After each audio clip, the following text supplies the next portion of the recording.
আপনারা দেখছেন SR24x7 news.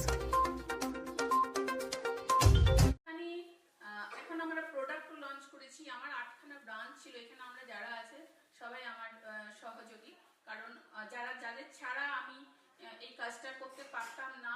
দিদি শিবানীদি, এখানে এসো একবার। শিবানীদি, প্রিয়াঙ্কা, সর্বাণী, নবনীতা, পিঙ্কি, মমিতা, রঞ্জনবাবু, সবাই এখানে এসো একবার।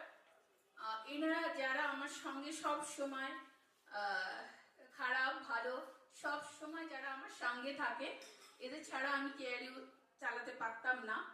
আর সব থেকে প্রধান একটা বিষয় যে কেআরইউ যখন আমি শুরু করেছি, সেই শুরুতে কিন্তু আমাদের সোনালিয়াজি, তার জন্য একটা বড় হাততালি। কারণ যখন আমি কলকাতায়, দিল্লি থেকে কলকাতায় প্রথম এসেছি, তো সোনালিয়াজি এমন একজন মানুষ যাকে যে আমাকে চিনতো না, জানতো না, আমাকে কেআরইউ করার জন্য অনেক অনেক সহযোগিতা করেছেন সব দিক দিয়ে, অর্থনৈতিক সাথে থেকে সব দিক দিয়ে। আজকে 20 তারিখটা 20 জুলাইটা আমার লাইফের একটা খুব মারাত্মক আনন্দের দিন। তার কারণ এই জুলাই মাসেই আমার কেআরইউর প্রতিষ্ঠা দিবস, মানে কেআরইউ আমরা স্টার্ট করেছিলাম এই 20 তারিখে। আর 20 তারিখেই আমার মেয়ে কেয়ার বার্থডে। তো এই দুটো সেলিব্রেট আমরা প্রত্যেক বছর একসাথেই পালন করি। কেয়ার বার্থডে উপলক্ষে বা কেয়ারইউ এর প্রতিষ্ঠাতা দিবস উপলক্ষে আমরা এর আগের বারে কালার্স লঞ্চ করেছিলাম, আপনারা তো ছিলেন সেই সময়। আজকের আমাদের কিন্তু প্ল্যানিংটা একটু অন্যরকম, কারণ আজকে আমরা দুটো বিষয় করব। একটা হচ্ছে এই বার্থডে উপলক্ষে আমরা 1 তারিখ থেকে এই 19 তারিখ পর্যন্ত আমরা প্রত্যেককে কিছু না কিছু গিফট করেছিলাম, প্রোডাক্ট গিফট। আর সাথে দিয়েছিলাম কুপন। সেই কুপনে অনেকের অনেক অনেক আকর্ষণীয় প্রাইজ আছে। তার সঙ্গে আমরা সোনার একটা লকেট শুদ্ধ একজনকে একটা গিফট দিয়েছিলাম, দেবো আর কি, আছে আর কি, লটারিতে উঠেছে। সেটা সোনালিয়া জুয়েলার্স স্পন্সর করেছে। সোনালিয়া জি উনি আছেন এখানে। আর আমাদের যে এটা তো ছিলই, এই প্রোগ্রামটা পুরো মাস ধরে আমরা যে প্রোগ্রামটা করেছিলাম। এখন যেটা আমরা নেক্সট প্ল্যানিং নিয়ে আমরা বলবো। নেক্সট প্ল্যানিং আছে আমাদের, আমরা কন্টেস্ট করব, বিউটি কন্টেস্ট, যেটা হচ্ছে মেল ফিমেল বোথ আমরা কন্টেস্ট করব। এবং কাল থেকে রেজিস্ট্রেশন শুরু হয়ে যাবে। এটা চলবে 14 তারিখ। 14 তারিখ আমরা ডিক্লেয়ার করব আমরা কবে থেকে স্টার্ট করছি। আমাদের ক্লিনিক আছে, তার সাথে প্রোডাক্ট আছে, কিন্তু এইটার সাথে আমরা ইভেন্টটাকে কেন নিলাম? ইভেন্টটাকে নিলাম যে আমার মনে হয় বিজনেসটা এমন, আমাদের সঙ্গে মানে প্রত্যেক দিন প্রতিটি নতুন নতুন মানুষের যে পরিচয় হওয়া, আর নতুন নতুন মানুষের সঙ্গে তার মানে একটা একাত্মবোধ, এইটা খুব দরকার। যেটা আমার মনে হয় আমাদের খুব কম, মানে আমি কেআরইউ এর মালিক, আমি আমার ক্লায়েন্টদের সাথে আসছে, ট্রিটমেন্ট করতে চলে যাচ্ছে, এই ব্যাপারটা নিয়ে আমার সঙ্গে সবার একটা বন্ধুসুলভ রিলেশন।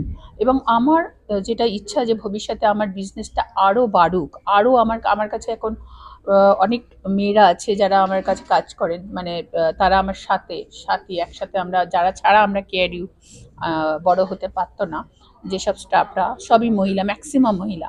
এবং আমি যদি আগে বাড়তে চাই, তো ডেফিনেটলি এই সমস্ত প্রোগ্রামগুলোকে আমাকে সাথে নিতে হবে, কারণ মানুষের পরিচয় এক থেকে একটা হয়। আর একটা যেটা হয়, আমরা এই যে একটা কন্টেস্ট করব, মেল ফিমেল বোথ রেখেছি, কারণ ফিমেলের সাথে সাথে মেলের সাথে সাথে ফিমেলও যে আগে বাড়ছে, মানে কম্পিটিশনের যুগ, মানে তারাও কম্পিটিশন করবে, সেই একটা উদ্দেশ্য আছে। সেই উদ্দেশ্যে সেই শোটা আমরা রেখেছি। সেটা আমরা মোটামুটি কাল থেকে আমরা রেজিস্ট্রেশন শুরু করে দেবো। মুহূর্তে আমাদের প্রায় 50টা প্রোডাক্ট আছে। ওয়াশ আছে, 2 রকমের ফ্রেশ ওয়াশ আছে। যেটা আছে ব্রোনো যাতে না হয় তার জন্য ফ্রেশ ওয়াশ আছে, ট্যান যাতে না হয় তার জন্য ফ্রেশ ওয়াশ আছে, সানস্ক্রিন আছে, ব্ল্যাক স্পটের রিমুভ করা যায় তার জন্য প্রোডাক্ট আছে, সিরাম আছে, ভিটামিন সি সিরাম আছে, মাথার আছে শ্যাম্পু, 2 রকম শ্যাম্পু আছে, তেল আছে, অনেক রকম। আমরা সেকেন্ড পার্টি আমরা ম্যানুফ্যাকচার করিয়ে নিই। আমাদের তাছাড়া আমাদের ক্লিনিক আছে। অ্যাস্থেটিক ক্লিনিক, যেখানে আমাদের টোটাল বাইরের বিদেশি মেশিন আছে যেটা দিয়ে আমরা এই সমস্ত ট্রিটমেন্ট করি, কালো দাগ বা চুল পড়ে যাওয়া বা ফ্যাট লস করা এভরিথিং। আর একটা যেটা হচ্ছে সেটা হচ্ছে নিউ টেকনিক অ্যাপ্লাই।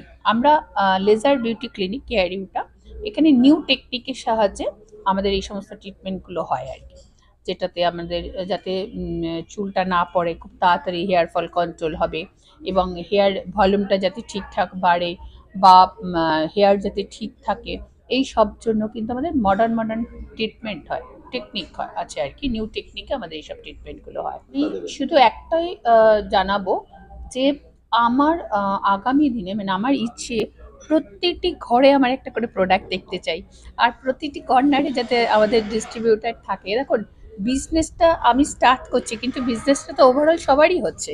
তো ছোট ছোট ছোট ছোট করে ইউনিট মানে এবং গ্রামগঞ্জে ছোট, এবং আমাদের প্রাইসও যার জন্য আমরা খুব কম রেখেছি, যে যাতে প্রত্যেকের বাড়িতে যাতে পৌঁছায় মানে আমার প্রোডাক্ট, এবং বিজনেস গ্রো হয় মানে সবারই। আমরা তো একটা মাধ্যম, মানে মাধ্যম ছাড়া বিজনেস বাড়ে না।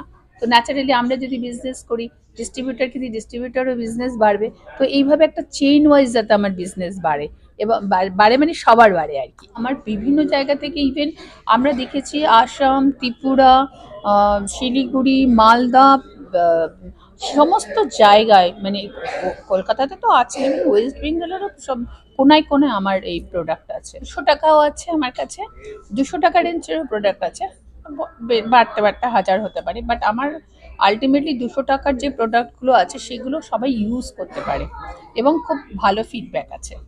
কাবেরী সাহা। আমি অনার অফ সোনালিয়া জুয়েলার্স। আমি গত 15 বছর ধরে ম্যাডামের সাথে আছি। কাবেরী আমি বলি, আপনারা ম্যাডাম বলেন, আমি ওকে কাবেরী বলি, ওকে। আর শুরু থেকেই আমি ওনার সাথে আছি, আর 2-3 বছর এনার সাথেই ছিলাম। কিন্তু যেমন আমার শোরুমটা বেড়ে গেছে, আমার আর সময় দিতে পারলাম না, তখন উনি নিজে বললেন স্যার আমি সামলাবো, আর উনি সামলেছেন, আর সামলে নিয়ে আজকে এই স্টেজে চলে এসছে। সবসময় আমি ওনার সাথেই আছি, আর আমি স্যাটিসফাইড যে আমি একটা যে ফ্রেন্ডকে যাকে নিয়েছিলাম, যে পার্টনার বানিয়েছিলাম, she is really good. So আমি গড থেকে প্রে করব যে ডে বাই ডে আর বড় হোক আর বড় হোক। আর আপনারা প্রে করুন আমার সোনালিয়া জুয়েলার্স আর বড় হোক আর বড় হোক আর বড় হোক। ছোটবেলা থেকে দেখছি, একদম 4 বছর বয়স থেকে। তো আরেকটা জায়গা শ্রুতিনন্দনে আমি ওকে শেখাতাম, আর এখন ও আমার বাড়িতে আসে, এখন শিখতে 2-3 বছর হলো। তো ওর সাথে যে সময়টা, ও তো গান ভীষণ ভালোবাসে, কিন্তু যে সময়টা কাটে সেটাতে আমি ইন্সপিরেশন পাই, কারণ অত্যন্ত একটা জোভিয়াল, খুব জলি মেয়ে। আর কাবেরীদির সাথে খুব আন্তরিক আমাদের একটা ফ্যামিলি সম্পর্ক, খুব ভালো সম্পর্ক, এটা যাতে সারা জীবন থাকে। এবং পার্লারেও আমি যাই মাঝে মধ্যে, তো সেটাও যাতে খুব সাকসেসফুল হয়। এবং উনি একজন সাকসেসফুল বিজনেস ওম্যান, উনিও একজন ইন্সপিরেশন আমাদের সবার জন্য। তো থ্যাংক ইউ সো মাচ। আর আজকের ইভেন্টটাও খুব এনজয় করছি। একটা দুকলি আমার খুব গলা ধরে গেছে, তো আমি চেষ্টা করছি। सावन भी तो जाए पिहरवा, सावन भी तो जाए पिहरवा, मन मेरा घबराए, ऐसो गए परदेस पिया तुम, चैन हमें नहीं आए, मुरा सैया मुझसे बोले ना, मोरा सैया मुझसे बोले ना। পেশায় আমি একজন teacher, private tuitioner. Actually care you organisation বা কেয়ার সাথে বা কাবেরী ম্যাডামের সাথে আমার আলাপ হচ্ছে, কি আমার স্টুডেন্ট, আমার ম্যাথসের স্টুডেন্ট। ও ক্লাসে যখনই থাকে বহু সময় কখনো কখনো প্রয়োজনের ভিত্তিতে কানমোলাও দিতে হয়, আবার কখনো কখনো ধমকাতেও হয়। বাট সত্যি কথা বলতে, ও যেদিন ক্লাসে এলো না বা হয়তো গলাটা নিয়ে খুসখুস করলো না, সেদিনকে মনে হয় ক্লাসটা মানে বেশ ফাঁকা ফাঁকা লাগছে, মানে সব কিছু আছে বাট একটা কিছু যেন আমি মিস করছি, এরকম একটা ব্যাপার সব সময় থেকে থাকে। আর কেয়ার সোর্স দিয়েই কাবেরী ম্যাডামের সাথে আলাপ, বা উনি আজকে যে ইভেন্টটা, খুব বেশি দিন আমার হয়তো আলাপ হয়নি, বাট যেভাবে উনি এত বড় একটা অর্গানাইজেশন গড়ে তুলেছেন, এত বড় একটা প্রতিষ্ঠান গড়ে তুলেছেন, এবং ওনার কাছে যে সমস্ত এমপ্লয়িরা কাজ করছে ট্রুলি একটা ইন্সপিরেশন। আমার যে অর্গানাইজেশন রয়েছে, আমার যে টিউটোরিয়ালস রয়েছে, তার নাম হচ্ছে স্পেশালিটি ক্লাসেস। রাইট নাও আমরা এখন 4টে ব্রাঞ্চ বিভিন্ন শহরে মুভ করানো যেতে পারে, কি করে কেরিয়ার ক্র্যাক করানো যায়, এই সমস্ত টিপস ব্যাগুলো থাকে। বাট আমি যেটা সবসময় খেয়াল করি যে একটা স্টুডেন্টের মেন্টাল হেলথটা যদি ঠিকঠাক না থাকে, তাহলে পড়াশোনার জায়গাটাতেও একটা খামতি সবসময় থেকে যায়। যার জন্য পড়াশোনার পাশাপাশি আমরা বিভিন্ন রকম কালচারাল ইভেন্ট বলুন বা ইয়োগা বা এই ধরনের ফিজিক্যাল ফিটনেসের ওপর ডিফারেন্ট ইভেন্টস বা এগুলো অর্গানাইজ করে থাকি। কেয়ার 12 বছরের পূর্ণ হলো। প্রথমে আমি কেয়াকে বলি হ্যাপি বার্থডে, তুমি ভালো থাকো, আরও বড় হও, হ্যাঁ, ভালো মানুষ হও, মানুষের মতো মানুষ হও। আর কেয়ারুর 15 বছরের আজকে বর্ষপূর্তি অনুষ্ঠান। আমি কেয়ারুর সঙ্গে যুক্ত আছি বিগত ধরুন 10 বছর হয়ে গেল। লকডাউনের পরের থেকে আরও ওতপ্রোতভাবে জড়িত। আমার ব্যক্তিগত পরিচয়, আমি একজন বাংলা ছবির ডিরেক্টর। আমি বাংলা ছবি বানাই, আমার 2টি ছবি রিলিজ করেছে। হ্যাঁ, তাছাড়া আমার একটা বিজ্ঞাপন এজেন্সি আছে, যার মাধ্যমে আমি কেয়ারুকে সমস্ত আপনার বলুন মিডিয়াতে আমি পৌঁছে দেওয়ার চেষ্টা করি। ইলেকট্রনিক্স মিডিয়া বলুন, প্রিন্ট মিডিয়া বলুন, আউটডোর মিডিয়া বলুন। হ্যাঁ, আমি ওনাকে প্ল্যানিং দিই। অন্য ক্লায়েন্ট থেকে এই ক্লায়েন্টের মধ্যে আমি অন্য একটা পার্থক্য পেয়েছিলাম। আমি কেয়ারুর সঙ্গে এতদিন ধরে যুক্ত আছি। ওনার মধ্যে যে আমি ওনাকে মনে করি একজন বিজনেস এন্টারপ্রেনার। কেন বলছি, ওনার মধ্যে যে ইচ্ছাটা আছে, বড় হওয়ার ইচ্ছাটা আছে। হ্যাঁ, আমি সিদ্ধান্ত এটা করবো, আমি ইচ্ছা করবো, আমার এই প্ল্যানিং, এগুলো আমার ভাল লাগে। একবার বলে না ছিল এর জন্য কত পয়সা খরচা হচ্ছে। আমার অনেক ক্লায়েন্ট থেকে যেটা বলে ইতনা খরচা হো রা হ্যায়, নেই করনা হ্যায়। উনি বলেন দাদা আপনি করুন, আমি বড় হতে চাই। ওনার এই জিনিসটাকে খুব ভাল লাগে। হ্যাঁ, আমরা অনুপ্রাণিত হই, আর কিছুই না। আমি আরও বড় হই। আমি সবসময় ছিলাম, আছি এবং থাকবো ওনার সঙ্গে।